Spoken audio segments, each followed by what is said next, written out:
কবিতার নাম সৎপাত্র, লিখেছেন সুকুমার রায়। শুনতে পেলুম পোস্তা গিয়ে তোমার নাকি মেয়ের বিয়ে।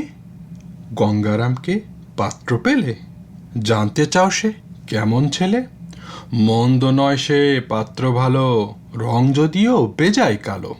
তার উপরে মুখের গঠন অনেকটা ঠিক পেঁচার মতন। বিদ্যে বুদ্ধি বলছি মশাই, ধন্যী ছেলের অধ্যবসায়। 19টি বার ম্যাট্রিকে সে ঘায়েল হয়ে থামল শেষে। বিষয় আশয় গরিব বেজায়, কষ্টে সৃষ্টে দিন চলে যায়। মানুষ তো নয় ভাইগুলো তার, একটা পাগল একটা গোয়ার।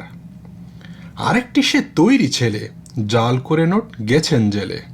কনিষ্ঠটি তবলা বাজায়, যাত্রা দলে 5 টাকা পায়। গঙ্গারাম তো কেবল ভোগে পিলের জরার পাণ্ডু রোগে। কিন্তু তারা উচ্চ ঘর, কংসরাজের বংশধর। শ্যামলাহিড়ি বনগ্রামের, কি যেন হয় গঙ্গারামের। যা হোক এবার পাত্র পেলে, এমন কি আর মন্দ ছেলে।